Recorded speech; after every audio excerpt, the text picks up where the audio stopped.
next up, we got something interesting here. So we talked about peripherals for a while. There's another notable thing with N64 stuff. This was during a time when PS1 came out. And if you don't remember, I remember, I'm sure Wes remembers, one thing that PS1 had over N64 and any of its competitors is they use CDs. And aside from being able to program on CDs, which was kind of an advantage at the time, it was easier for people to do because of computers and stuff.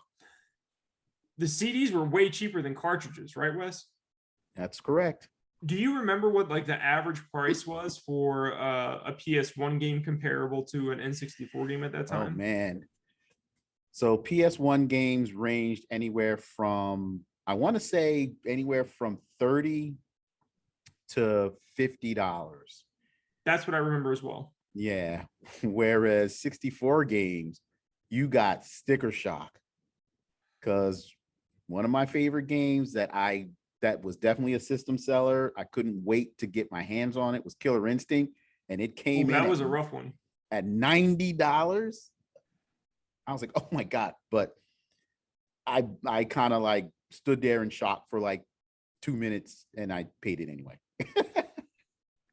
I wasn't big into Killer Instinct. I remember reading it in magazines and stuff. And I remember just seeing that in the store. And I was pretty little at the time. And I was just like, I'm never going to pay $90 for a game. Like I can't afford $90 for a game, but it was like $89.99. And I was like, you know, most, from what I can recall, most 64 games at that time were like $59.99 or more. Correct. It just depended on whatever cartridge you were looking at.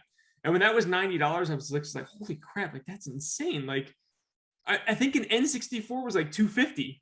So the game was almost $100. You were like talking about almost like, you know, a third of the cost of the N64 for a game. Like that's crazy, man. Yeah, it, you know, I think I remember when Turok came out, I want to say Turok was like $70.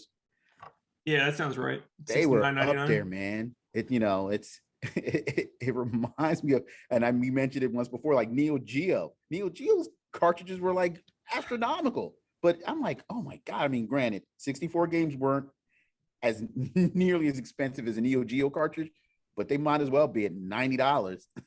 Yeah, I mean, and Nintendo was like all family friendly and stuff. You had the NES, you had the Super Nintendo, and I think some of the Super Nintendo games were kind of high too. But when N64 came out, there was a big push for everyone to start using discs to make the cartridge, you know, to make the games cheaper. And Nintendo was like, no, like we don't care. It's still going to be on a cartridge because I believe that they wanted to make sure their games didn't get pirated. I think that's what they were worried about, which is why they didn't want to use CDs. Yeah, I was really impressed that Nintendo went against the grain and stuck with cartridges, because everybody else was CDs. You had the Saturn, you had the PlayStation, you know, everything was moving in that direction, and they stuck with cartridges. It was all, not only was that important, but like it was like if you were reading magazines, if you were paying attention to the industry, discs were like, oh my God, this is like the cool thing. CD-ROMs, like, oh my God, this is awesome. And this is like way late in the game. Nintendo's like, no, we're still using cartridges. So they just looked like very out of touch with things. Yeah, I mean, graphically, it had some disadvantages because with the Nintendo 64 games, they always had that fog. All their games had this notorious for that. Yeah, they all had this foggy look, whereas a PlayStation game, because it was on CD, the colors were bright, the sound was crystal clear.